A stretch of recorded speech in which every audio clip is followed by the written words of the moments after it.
AP news.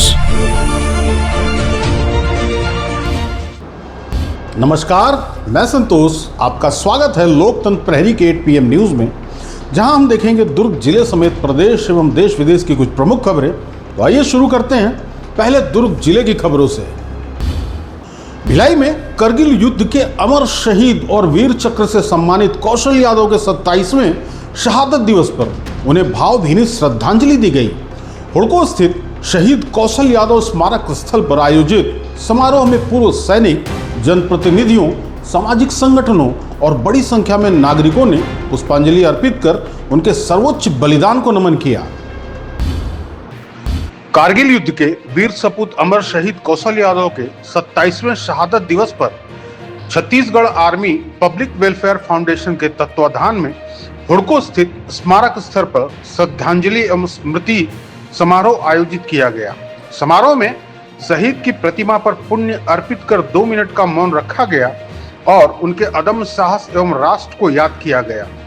कार्यक्रम में पूर्व सैनिक, युवाओं, विद्यार्थियों, सामाजिक संगठनों, आम नागरिकों ने चढ़ बढ़कर भाग लिया।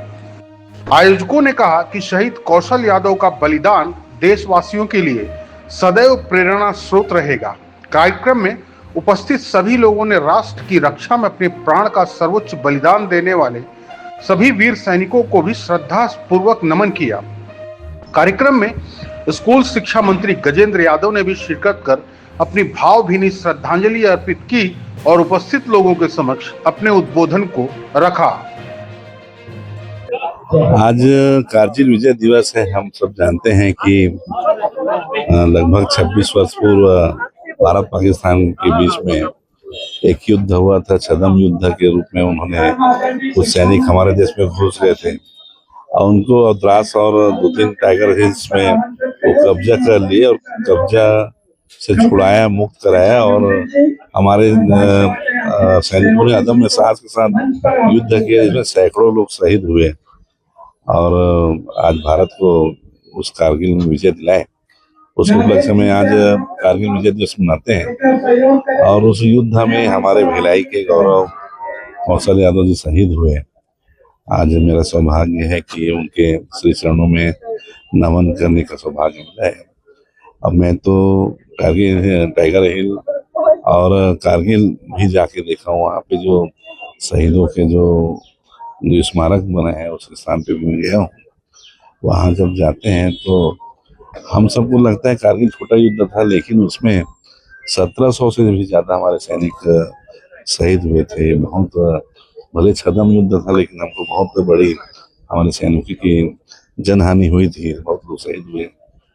वहाँ जाके हमको समझ में आता है कि भारत जो है, लोग जो मिट्टी का टुकड़ा, पहाड़, ऐसा पहाड़ जिसमें कुछ होता नहीं, लेकिन एक छोटे छोटे चीजों के लिए, एक इंच भूमि के लिए हमारे जवान अपने आप को हुतात्मा के रूप में न्यौछावर कर देते हैं। उन सबको मैं नमन करता हूँ। और कारगिल विजय दिवस शौर्य का प्रतीक है। इस बार हमने स्कूल शिक्षा विभाग में पूरे एक सप्ताह कारगिल विजय दिवस सप्ताह मनाने का तय किया है। सभी स्कूलों में इसका वर्णन, पाठन सभी स्कूलों में होगा।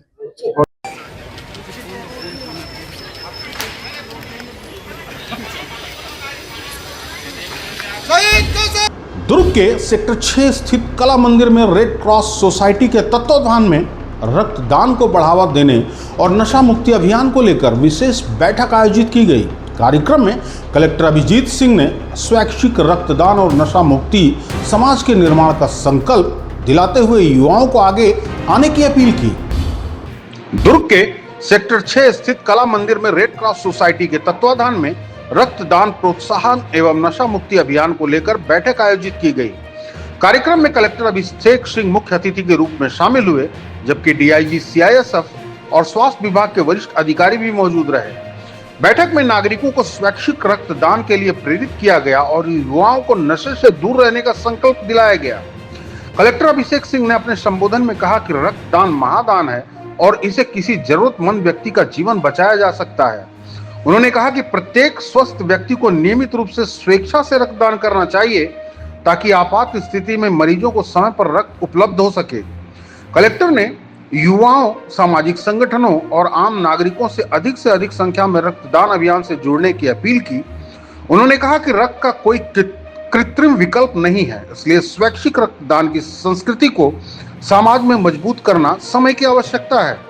कार्यक्रम का उद्देश्य रक्तदान के प्रति जागरूकता बढ़ाने के साथ साथ युवाओं को नशा मुक्त जीवन अपनाकर समाज सेवा के लिए प्रेरित करना रहा। रक्तदान मैं समझता हूँ कि सबसे बड़ा दान है और रक्त की आवश्यकता सभी को पड़ती है, कभी न कभी पड़ती है। और ये एक प्रकार का ऐसा है कि हम आज दान करते हैं, जरूरत हमें शायद 10 साल बाद पड़े, 20 साल बाद पड़े या कभी ना पड़े, लेकिन जब भी जरूरत पड़ेगी तो एक इंसान के काम आएगा। तो इस मंशा के साथ आज यहाँ पर एक बैठक रखी गई थी जिसमें सभी सामाजिक संस्थाएं, राजनीतिक दल, विभिन्न उद्योगों के प्रतिनिधि, शासकीय संगठन, सुरक्षा बल, अर्धसैनिक बल, इन सभी को इसमें आमंत्रित किया गया था और सभी लोगों ने इसमें अपनी सहभागिता के लिए कमिटमेंट दिया है। तो मैं समझता हूं कि आने वाले समय में रक्त की कहीं पर भी कोई कमी नहीं रहेगी।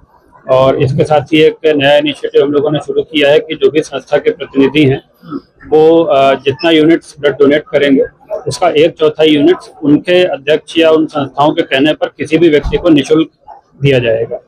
ये जो निःशुल्क की कैटेगरीज ऑलरेडी प्रिस्क्राइब्ड हैं उसके अतिरिक्त होगा।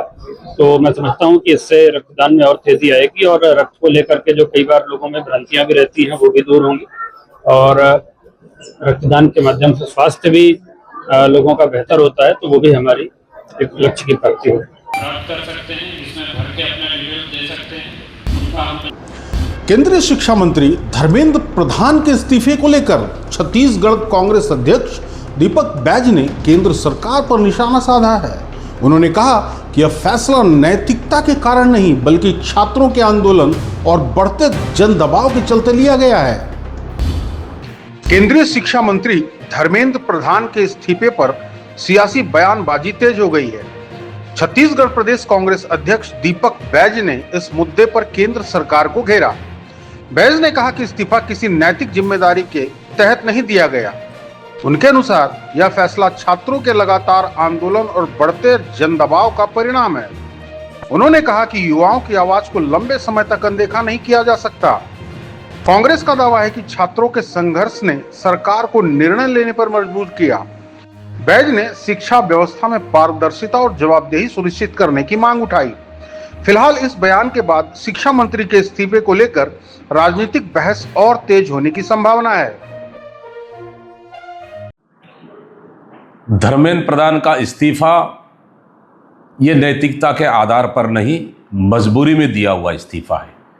वो इसलिए क्योंकि लगातार इतने दिनों से दिल्ली के जंतर मंतर से पूरे देश के हर छोटे बड़े शहरों में प्रदर्शन चल रहा है और सरकार ने बिल्कुल बात तक नहीं की और उल्टा छात्र और युवाओं पर बर्बरतापूर्वक लाठीचार्ज किया गया। क्योंकि ये इस्तीफा इसलिए दिया गया है क्योंकि प्रधानमंत्री की कुर्सी खतरे में आ गई है और देश के युवा प्रधानमंत्री का इस्तीफा मांगना शुरू कर दिए थे।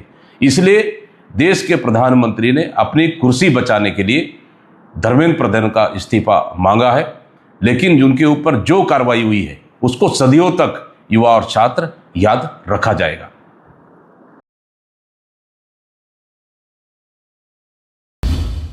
दुर्ग जिले के पाटन थाना क्षेत्र में जन्मदिन मनाने गए दोस्तों का जश्न उस समय मातम में बदल गया जब शिवनाथ नदी में नहाने उतरे 2 किशोर तेज बहाव में बह गए। दुर्ग में जन्मदिन की खुशियां कुछ ही पलों में मातम में तब्दील हो गईं। दोस्तों के साथ शिवनाथ नदी में नहाने गए 2 किशोर तेज बहाव की चपेट में आ गए। एसडीआरएफ की टीमों ने घंटों चले रेस्क्यू ऑपरेशन के बाद एक किशोर का शव बरामद कर लिया है, जबकि दूसरे की तलाश जारी है। दुर्ग के पुलगांव थाना क्षेत्र के ग्राम गनियारी पीपरछड़ी में स्थित शिवनाथ नदी में शुक्रवार को 8 दोस्त जन्मदिन मनाने पहुंचे थे। जश्न के दौरान सभी नदी में नहाने लगे। इसी दौरान 14 वर्षीय रेहान और 12 वर्षीय आरव नदी में नहाते समय अचानक गहरे पानी और तेज बहाव में फंस गए। साथियों की चीख पुकार सुनकर आसपास के लोगों ने पुलिस को सूचना दी। सूचना मिलते ही पुलगांव पुलिस और एसडीआरएफ दुर्ग की टीम मौके पर पहुंची। जिला सेनानी दिनेश कुमार रावटे के निर्देश में डीप डाइविंग के जरिए रेस्क्यू ऑपरेशन शुरू किया गया। काफी मशक्कत के बाद एक किशोर का शव नदी से बाहर निकाला गया और पुलिस को सौंपा गया। मृत बच्चे की पहचान 14 वर्षीय रेहान खान के रूप में हुई है, जो बॉम्बे आवास उर्ला का निवासी है। वहीं 12 वर्षीय आरव की तलाश शनिवार को भी जारी है। हादसे के बाद दोनों परिवारों में मातम पसरा हुआ है। आप देख सकते हैं यही वो घटनास्थल है जहां पर कल दोनों बच्चे नहाते समय उनकी दुर्घटना हो गई और दुर्घटना में मृत्यु हो गई। एसडीआरएफ की टीम हमारे साथ है जो लगातार कल रात से रेस्क्यू कर रही है। आइए घटना के संबंध में उनसे जानते हैं। सर, अपना पूरा परिचय दीजिए और घटना के संबंध में बताइए। जी, मेरा नाम राजेश कुमार नेताम है। मैं एसडीआरएफ टीम दुर्ग से। जी, हमें सूचना मिली थी रात में कि दो बच्चे शिवनाथ नदी गनियारी के जो रेलवे फाटक है उसके आसपास में डूब गए हैं। तो हम लोग सुबह से सर सर्च ऑपरेशन जारी किए हैं। सर्च ऑपरेशन के दौरान सर हमको एक बच्चे का शव मिला है और दूसरे की पता तलाश अभी जारी है। तो बच्चों का क्या नाम था? सर एक का नाम आरू है सर, और उसका अभी तक पता नहीं चला है, और एक का सर नाम सर मेरे को याद नहीं। तो बच्चे कल दोपहर को डूबने की खबर है और आप लोग को इतना लेट सूचना मिलने का कारण क्या है? कंट्रोल रूम से सूचना हमें रात को ही प्राप्त हुई सर 9:30 बजे के आसपास, क्योंकि उनके परिजन भी आसपास शायद पता तलाश किए थे। उनको भी जानकारी नहीं थी कि बच्चे डूबे हैं, और बच्चे लोग इन लोग क्या जन्मदिन मनाने के लिए यहाँ पे नदी किनारे आए थे। तो हो सकता है सर बच्चे लोग डर के कारण घर में भी सूचना नहीं दे पाए थे, इसलिए सूचना देने में देरी हुई है। बेमेतरा जिले के ग्राम पंचायत पदमी में अतिक्रमण हटाने में देरी से नाराज ग्रामीणों का गुस्सा प्रशासन पर फूट पड़ा। आक्रोशित ग्रामीणों ने तहसीलदार और नायब तहसीलदार को बंधक बना लिया, जिसके बाद पुलिस ने मौके पर पहुंचकर स्थिति को नियंत्रित किया। बेमेतरा जिले के ग्राम पंचायत पदमी में अतिक्रमण हटाने को लेकर विवाद गहरा गया। कार्यवाही में देरी से नाराज ग्रामीण बड़ी संख्या में मौके पर एकत्रित हो गए।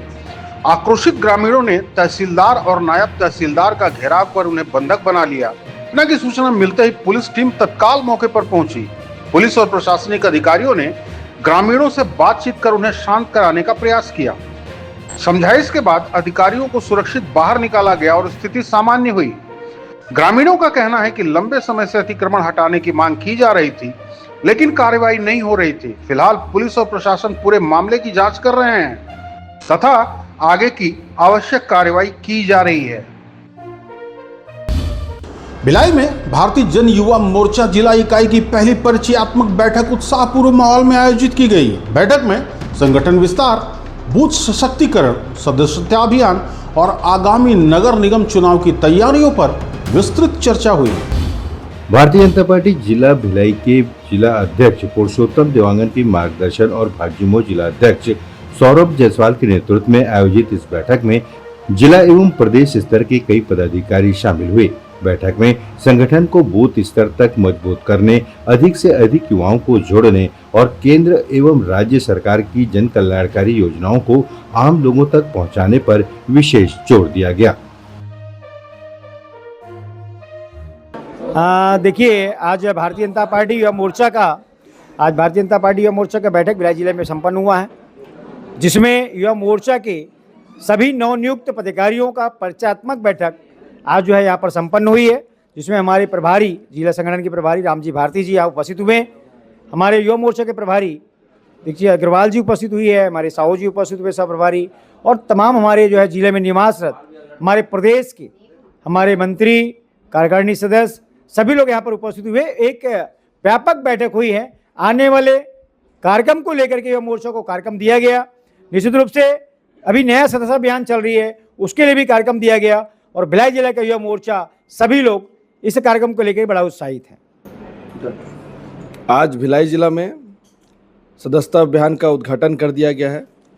माननीय प्रदेश अध्यक्ष किरण सिंहदेव जी और राहुल टिकरिया जी के द्वारा आज विमोचन किया गया था, जिसके तहत ये अभियान पूरे प्रदेश में एक साथ चलाया जाएगा, जिसमें हमारा प्रयास रहेगा ज़्यादा से ज़्यादा युवाओं को भारतीय जनता युवा मोर्चा की सदस्यता दें और मुख्य धारा में लाकर भारतीय जनता पार्टी की रीति नीति से अवगत कराएं। और एक बड़ी संख्या में आज बस्तर में सदस्यता अभियान चल रहा है, जिसमें हमारे प्रदेश अध्यक्ष राहुल टिकरिया जी आज माँ दंतेश्वरी का आशीर्वाद लेकर के वहाँ युवाओं से संवाद कर रहे हैं। और ये छत्तीसगढ़ में एक नया इतिहास रचने वाला है, जिसमें आप सभी के माध्यम से मैं आह्वान करना चाहूँगा कि सभी युवा इस मुहिम से जुड़ें और भारतीय जनता युवा मोर्चा की सदस्यता प्राप्त करें। लक्ष्य कितना रखा गया है? 5 लाख का लक्ष्य रखा गया है प्रदेश स्तर पे। सुकमा में जेल में बंद आदिवासियों की रिहाई की मांग को लेकर कांग्रेस कार्यकर्ताओं ने प्रदर्शन कर सरकार के खिलाफ जमकर नारेबाजी की। इस दौरान जिला कांग्रेस अध्यक्ष और स्थानीय विधायक ने सरकार पर भेदभाव का आरोप लगाते हुए आंदोलन तेज करने की चेतावनी दी। सुकमा में कांग्रेस ने जेल में बंद आदिवासियों की रिहाई की मांग को लेकर प्रदर्शन किया है। प्रदर्शन में बड़ी संख्या में कांग्रेस कार्यकर्ता और स्थानीय लोग शामिल हुए। जिला कांग्रेस अध्यक्ष और विधायक ने सरकार पर आदिवासियों के साथ भेदभाव करने का आरोप लगाया। उन्होंने कहा कि निर्दोष आदिवासियों को जल्द रिहा किया जाना चाहिए। कांग्रेस नेताओं ने सरकार से मामलों की निष्पक्ष समीक्षा करने की मांग की।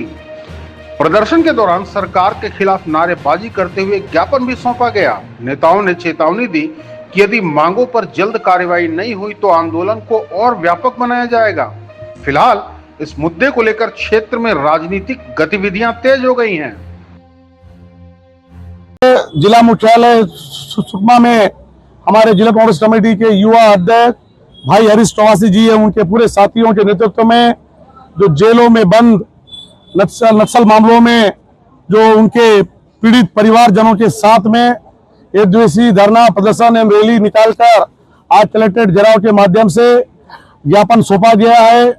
और मांग यही है कि वर्तमान समय में बस्तर नक्सल मुक्त हो चुका है और सरकार ने बड़े बड़े हार्डकोर नक्सलियों को भी माफी दिया है। तो जो नक्सल मामलों में वर्षों से जो जेलों में बंद है उन्हें भी निशर्त तत्काल जेलों से रिहा किया जाए। ये सूत्री मांगों को लेकर आज यहाँ ज्ञापन सौंपा गया और सरकार से हम मांग करना चाहते हैं कि ये मुद्दा, ये बात निर्दोष ग्रामीणों का है, गरीब आदिवासियों का है। ये कोई कांग्रेस और भाजपा, विक्रम मंडावी, हरीश चौहासी का नहीं है। तो सरकार से हम अनुरोध करते हैं कि वे गंभीरता पूर्वक चिंतन करते हुए, सोचते हुए गरीबों के हित में, गरीब आदिवासियों के हित में जेलों में बंद आदिवासियों को तत्काल रिहा करें। गृह मंत्री विजय शर्मा जी से मिला और उन्हें विस्तार से इनकी जो पीड़ित परिवार के बारे में, उनकी समस्या मांगों के बारे में उन्हें अवगत कराया और गृह मंत्री ने आश्वस्त तो किया है कि बहुत जल्दी इनके मांगों पर पहल होगा। लेकिन वो कैसे पहल होगा, कैसे रिहा होगा, नहीं होगा, इस बारे में सरकार अभी तक कोई स्पष्ट पैमाना दिखने जो नहीं मिल रहा है। इसलिए आज मजबूरन हम लोग सुकमा जिला में आज आए हैं और अपनी विरोध प्रदर्शन पीड़ित परिवार के साथ में यहाँ किए हैं। पीड़ित परिवार में बहुत आक्रोश है और आने वाला समय बीजापुर जिला, सुकमा जिला के बाद नारायणपुर जिला और दंतेवाड़ा जिले में भी और भी विस्तार, इस आंदोलन का विस्तार होगा और बड़े पैमाने पर जब तक निर्दोष आदिवासी जेलों से रिहा नहीं होंगे, ये लड़ाई पीड़ित परिवार के साथ मिलकर कवासी लखमा जी और सभी हमारे बस्तर के आदिवासी विधायकों के नेतृत्व में हम जारी रखेंगे।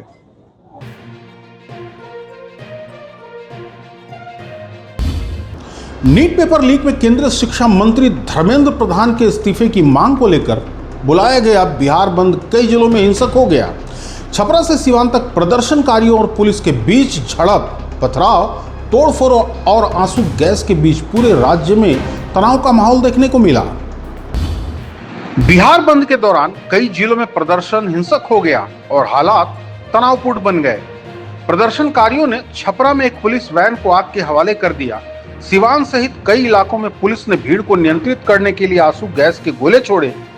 रिपोर्टों के अनुसार 8 से अधिक जिलों में पुलिस पर पथराव और तोड़फोड़ की घटनाएं सामने आई हैं। कई सरकारी और निजी वाहनों को भी नुकसान पहुंचाया गया है। यह बंद नीट पेपर लीक, हालिया पुलिस कार्रवाई और केंद्रीय शिक्षा मंत्री धर्मेंद्र प्रधान के इस्तीफे की मांग को लेकर बुलाया गया था।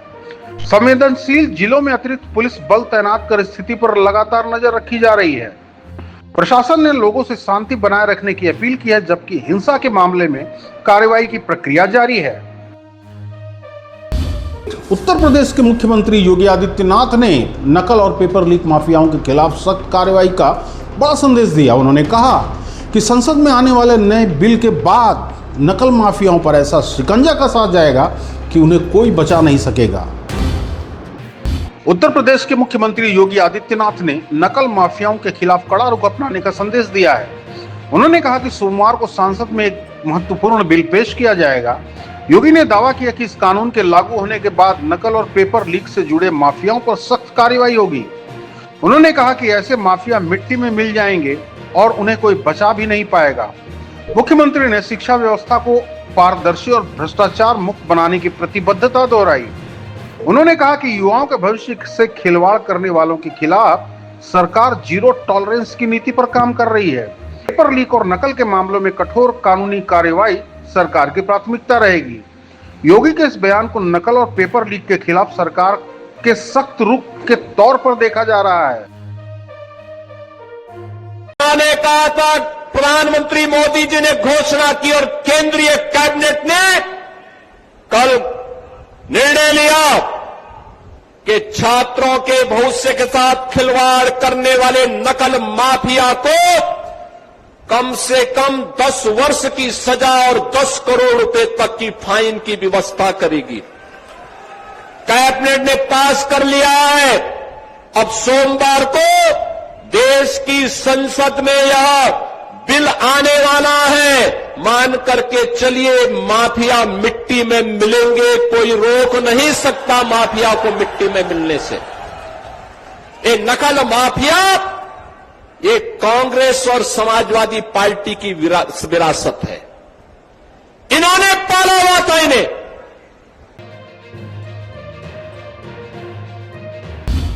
जगदलपुर में बस्तर के प्रसिद्ध बाहुड़ा गोंचा महापर्व का श्रद्धा आस्था उत्साह के साथ भव्य समापन हो गया। भगवान जगन्नाथ, माता सुभद्रा और वीर बलभद्र की जनकपुरी से श्री मंदिर वापसी यात्रा में हजारों श्रद्धालुओं ने भाग लेकर दर्शन किए।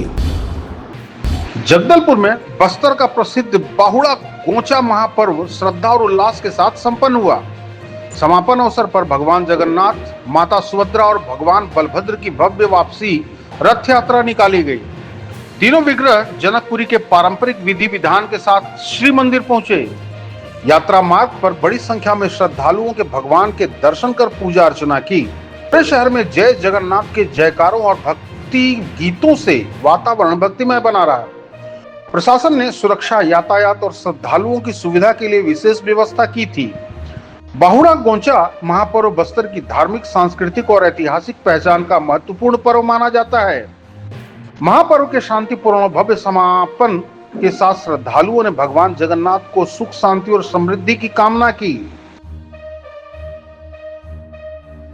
तो एक पर्व का जो है ना, एक अंतिम चरण में है आज का, और ये बाहुड़ा गोंचा के रूप में है। आज बाहुड़ा गोंचा, बाहुड़ा रथ यात्रा, जगन्नाथपुरी में बाहुड़ा रथ यात्रा होता है, उसी तर्ज में हमारे यहाँ बाहुड़ा गोंचा का जो है पर्व मनाया जा रहा है। और बाहुड़ा गोंचा का अर्थ है कि मौसी के घर में जगन्नाथ जी जब के गए थे, वहाँ से जब वापसी की जो प्रक्रिया है वो आज हो रही है। और इसके बाद जब जगन्नाथ जी अपने श्री मंदिर में पहुँचेंगे तो लक्ष्मी जी जो है के साथ संवाद का एक कार्यक्रम होता है, एक संवाद होता है। उसकी प्रक्रिया को आरण्यक ब्राह्मण समाज आज जो है करने वाला है। बस्तर की जो प्रथा और परंपराओं को अक्षुण्ण रखने वाला पर्व दशहरा और गोंचा है। यहाँ का जनजाति समाज हो या पुरातन आरण्यक ब्राह्मण समाज हो, इस परंपराओं का समूची निर्वहन 600 से अधिक वर्षों से करता आ रहा है। सुना तो था कि जो रथ यात्रा है उसी के तर्ज पे यहाँ पे मनाया जाता है, लेकिन जब यहाँ आया तो पता चला कि यहाँ पे 3 रथ है, तो मेरे को थोड़ा सा और अच्छा लगा। और आज ये मेरे को नया चीज भी देखने के लिए मिला है, और इसके लिए गोटी आते ही भी नया चीज देखने के लिए मिला है सर। ये बस्तर में पहली बार है जो हम लोग को कुछ नया चीज देखने के लिए मिला है। पहले कभी देखा था? नहीं सर, कभी बस्तर नहीं आया था, कभी इसको नहीं देखा था। पहली बार आज एक्सपीरियंस कर रहा हूँ। बिहार में नीट पेपर लीक के विरोध में प्रदर्शन के दौरान माहौल उस वक्त तनावपूर्ण हो गया जब छात्र और बीजेपी कार्यकर्ता आमने सामने आ गए। पुलिस ने स्थिति संभालने की कोशिश की, लेकिन पथराव की घटना के बाद पूरे इलाके में अफरा तफरी मच गई। बिहार में नीट पेपर लीक के विरोध में छात्र लगातार प्रदर्शन कर रहे थे। इसी दौरान मौके पर मौजूद बीजेपी कार्यकर्ता और प्रदर्शनकारी छात्र आमने सामने आ गए। बताया गया कि कुछ बीजेपी कार्यकर्ता लाठी और डंडे लेकर छात्रों की ओर बढ़ने लगे। पुलिस ने तत्काल हस्तक्षेप करते हुए उन्हें रोककर पार्टी कार्यालय के अंदर भेज दिया। इसी बीच प्रदर्शन कर रहे छात्र भी लगातार नारेबाजी और विरोध प्रदर्शन करते रहे। घटना के दौरान कार्यालय परिसर की ओर से पथराव होने की बात भी सामने आई, जिसके बाद हालात और तनावपूर्ण हो गए। पथराव के बाद मौके पर अफरा तफरी मच गई और पुलिस ने स्थिति को नियंत्रित करने के लिए अतिरिक्त बल तैनात किया। फिलहाल पूरे मामले की जांच की जा रही है और प्रशासन क्षेत्र की स्थिति पर लगातार नजर बनाए हुए है। सुकमा पुलिस ने कानून व्यवस्था बनाए रखने और किसी भी आपात स्थिति से प्रभावी ढंग से निपटने के लिए व्यापक मॉक ड्रिल का आयोजन किया। इस दौरान पुलिस जवानों ने दंगा नियंत्रण, लाठीचार्ज और आंसू गैस और सुरक्षा उपकरणों के इस्तेमाल का व्यावहारिक अभ्यास किया। सुकमा पुलिस ने दंगा नियंत्रण और कानून व्यवस्था बनाए रखने के उद्देश्य से व्यापक मॉक ड्रिल आयोजित की गई। इस अभ्यास में पुलिस अधिकारियों और जवानों ने विभिन्न परिस्थितियों से निपटने का प्रशिक्षण लिया। मॉक ड्रिल के दौरान लाठीचार्ज और आंसू गैस उपयोग का व्यावहारिक प्रदर्शन किया गया। जवानों को सुरक्षा उपकरणों के सही और प्रभावी इस्तेमाल की भी जानकारी दी गई। अभ्यास का उद्देश्य आपातकालीन परिस्थितियों में पुलिस की त्वरित और समन्वित प्रक्रिया सुनिश्चित करना था। अधिकारियों ने जवानों को अनुशंसा, संयम और पेशेवर तरीके से कार्रवाई करने के निर्देश दिए। इस तरह के नियमित अभ्यास से पुलिस बल की कार्यकुशलता और तैयारी को और मजबूत किया जाता है। सुकमा पुलिस का कहना है कि आम जन की सुरक्षा और शांति व्यवस्था बनाए रखना उनकी सर्वोच्च प्राथमिकता है। आज की खबरों में बस इतना ही। आप देखते रहिए लोकतंत्र प्रहरी। मुझे दीजिए अनुमति। नमस्कार।